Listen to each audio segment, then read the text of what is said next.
Olá, meus amigos, estamos começando mais uma edição do Bom Dia Mercado. Faremos juntos o nosso planejamento de trabalho para essa segunda-feira, dia 23 de janeiro. Se você não é inscrito nesse canal, se inscreve, ajuda a gente a continuar crescendo aqui no YouTube. Não se esquece das grandes probabilidades de over HT, 1,5, 2,5, ambas marcam no final do vídeo. Às 14 horas na Turquia, nós temos o vice-líder Fenerbahçe contra o Amraniyaspor, que é o lanterna da competição. O Fenerbahçe tem a segunda melhor campanha fora de casa, com 5 vitórias em 8 jogos e apenas 2 derrotas. E o Amraniyaspor em casa só tem uma vitória em 10 partidas, perdendo 7 das partidas que disputou. Acredito muito numa vitória do Fenerbahçe por aqui. Não é uma equipe que pode vacilar, porque senão o Galatasaray vai começar a abrir uma distância ainda maior. E aí para tirar depois vai ficar bastante difícil.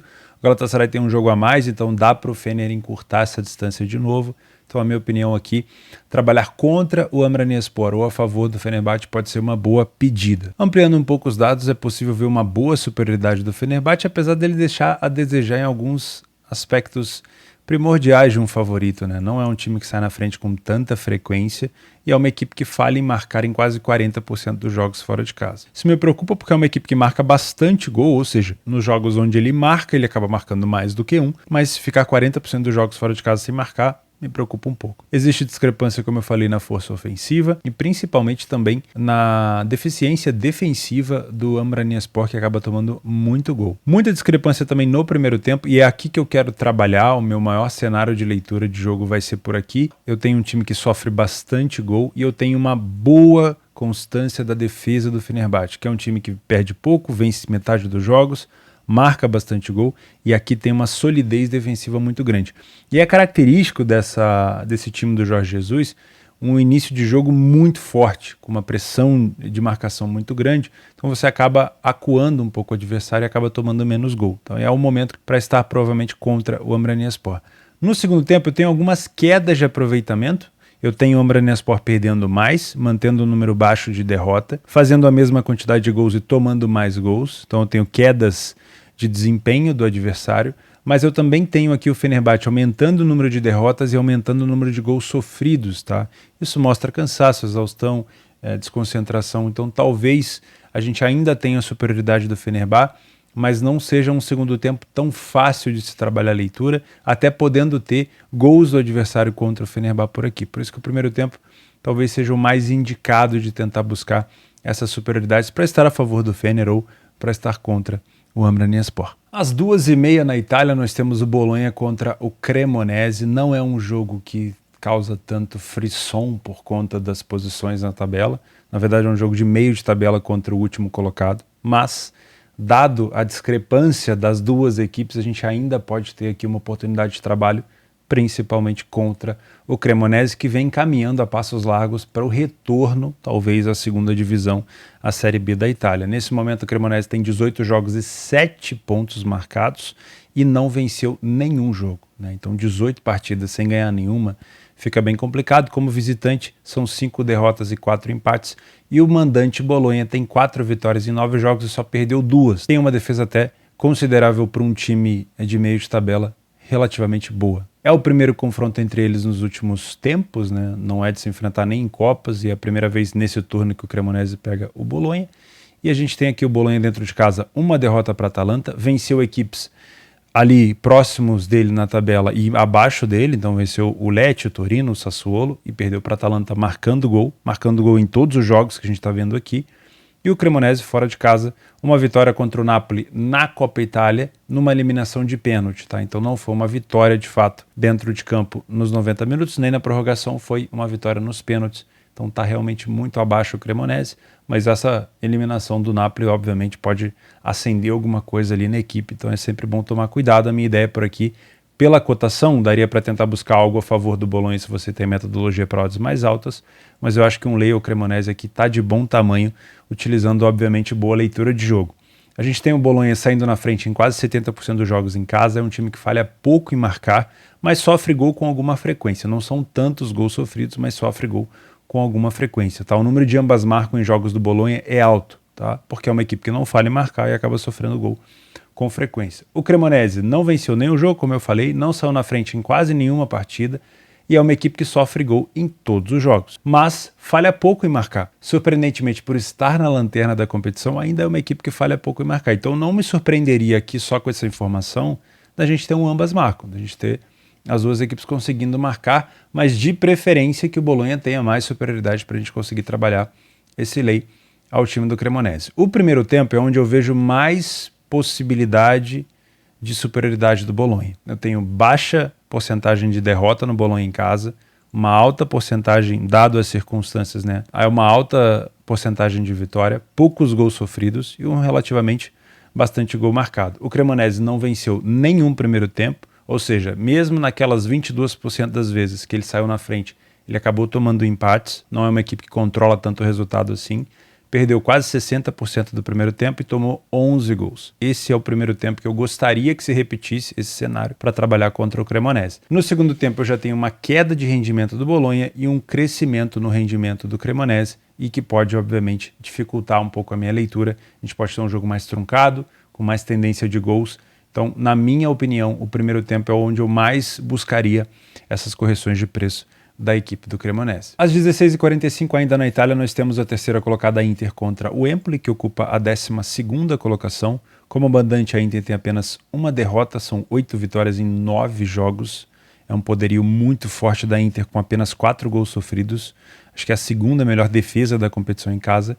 E como visitante, o Empoli tem apenas uma vitória, tá? E 3 derrotas em 9 jogos. Não é uma equipe que toma tantos gols, mas também não é uma equipe que vence tanto. Das 3 últimas vezes que eles se enfrentaram nesse mesmo cenário, a Inter venceu as 3 e tomou gol em todas. Foi aqui um gol de diferença e aqui 2 gols de diferença. Chegou a tomar 2 gols pro Empoli em 2 situações dentro de casa. O Empoli nos últimos jogos tem dificuldade de vencer, como a gente está vendo por aqui, perdeu para o Napoli, para a Juventus, empatou com a Lazio, chegou a estar tomando 2 gols e conseguiu um empate, empatou com a Udinese, e a Inter nos últimos jogos venceu o líder Napoli, venceu o Milan na Supercopa. Inclusive eu acho que é bem provável que a Inter assuma a segunda colocação aqui nessas próximas rodadas para conseguir tentar buscar um Napoli, que vai ser muito difícil, né? Acho que o Milan provavelmente deve ter alguma queda de desempenho por aí. Mas me parece um jogo com uma tendência muito forte para se buscar um back a Inter, principalmente no primeiro tempo. Eu vou mostrar para vocês como a Inter tem sido efetiva nesse tipo de jogo. A Inter venceu, como eu falei, quase 90% dos jogos e em quase todos eles ela saiu na frente, tá? Não é uma equipe que falha em marcar, marcou em todos os jogos em casa e em quase 70% desses jogos em casa ela não sofre gol. Por isso é uma equipe ruim para ambas marcam na maioria dos jogos. Porém, lembrando, nas 3 últimas vezes que enfrentou o Empoli em casa, tomou gol. Tá? Então não é de se estranhar um Empoli marcando por aqui. Falando no Empoli marcar, em quase 60% dos jogos fora de casa o Empoli consegue marcar primeiro, mas é um time que não consegue vencer. Isso significa que é um time que não consegue uma manutenção de resultado, uma manutenção de vantagem. É um time que quando sai na frente não sabe o que fazer e acaba sofrendo um empate com bastante frequência. Existe uma discrepância bem grande no número de gols marcados entre as duas equipes e principalmente também no número de gols sofridos, tá? O Empoli sofre gol em quase todas as partidas. Superioridade muito forte também da Inter, tanto no primeiro quanto no segundo tempo, principalmente no primeiro tempo, onde eu tenho um número de vitórias menor do Empoli, um número de gols marcado menor, e eu tenho uma Inter não perdendo nenhuma primeira etapa, vencendo quase 70% e marcando 11 gols, tomando apenas 2. No segundo tempo, a Inter mantém um bom aproveitamento, com bons números ofensivos e defensivos, mas passa a perder um pouquinho mais e o Empoli passa a vencer um pouco mais. Então, assim, no geral, acho que a Inter vai jogar melhor que o Empoli nos 2 tempos, mas o Empoli talvez possa ameaçar um pouco mais na segunda etapa. Acho que a Inter pode ser mais incisiva no primeiro tempo, mas óbvio, não é pela camisa nem pela cotação da Inter que eu venho trabalhar esse back. Eu preciso de uma leitura de fato de superioridade para estar a favor por aqui. Às 17 horas na Espanha temos Valência e Almeria e esse jogo é bem complexo e eu coloquei ele por aqui mais para te chamar a atenção, porque a tendência é que a gente venha com uma ideia de trabalhar contra o Almeria, assim como a gente está fazendo contra o Cremonese, o Amnarniespor, o Empoli. Mas toma um pouco de cuidado, porque o time do Valência não tem passado tanta confiança assim nos últimos jogos, tá? É o 13º colocado, vocês estão vendo aí, contra o 15º.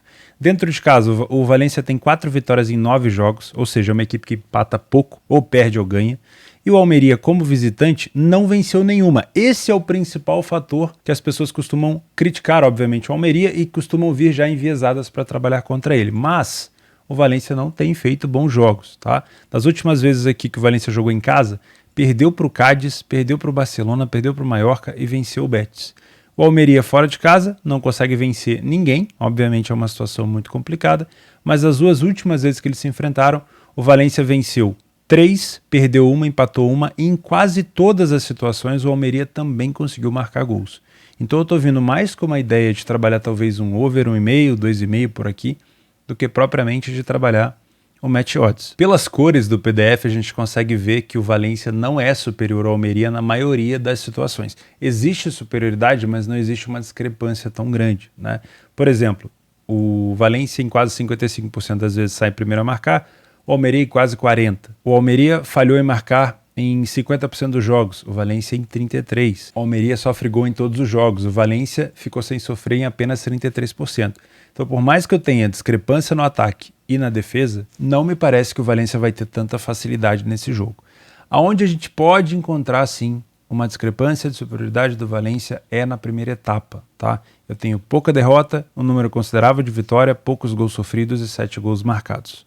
Por mais que o Valência fale bastante em marcar aqui, mais de 55% dos primeiros tempos ele não marcou gol, ainda existe uma superioridade. Se você vem para trabalhar contra o Almeria, não necessariamente você precisa de um gol do Valência. Isso já facilita a nossa vida. O Almeria tem dificuldade de marcar, vence pouco e perde quase 40%. Mas aonde eu vejo o Almeria tendo muita dificuldade é na segunda etapa, só que eu não tenho um desempenho tão forte do Valência por aqui. Tá? O Almeria passa a não vencer nenhum segundo tempo, passa a perder 75% deles, e passa a tomar muito gol e tem dificuldade de marcar. Então, se fosse o primeiro tempo do Valência contra o segundo tempo do Almeria, seria lindo, mas não é, né? Pelo menos do que tem sido nos últimos jogos. Então dá para trabalhar esses 90 minutos, procurar cenários de superioridade do Valência para estar contra o Almeria, mas o valor para esse jogo vai estar sempre muito curto, porque o Valência não vem fazendo bons jogos. Então eu acho que o mercado de gols pode ser uma solução por aqui, pode ser uma saída.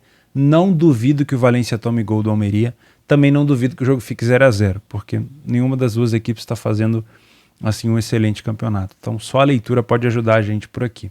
Nos momentos dos gols a gente consegue ver que o Valência tanto marca quanto sofre nos minutos finais e tem também sofrido gol no início do jogo. Tá? O Almeria tem mais facilidade de marcar gols no primeiro tempo e mais possibilidade de tomar na segunda etapa. E às 17 horas na Premier League nós temos o Tottenham contra o Fulham. Tá? O Tottenham não é uma equipe que me encanta, não tem me convencido de trabalhar a favor dele ou contra os adversários que jogam contra ele. Tem se mostrado uma equipe muito preguiçosa em alguns momentos, alguns jogadores estão muito abaixo, principalmente o Heung-min Son, né? O Kane ainda está muito bem, mas o Heung-min Son está muito abaixo. Então tem que tomar cuidado, não é de se espantar aqui o Fulham saindo na frente, utilizando muito essa bola aérea que eles têm com muita qualidade, né? Com o seu principal jogador aqui, o Mitrovic. O Andrés Pereira também cruzando muita bola.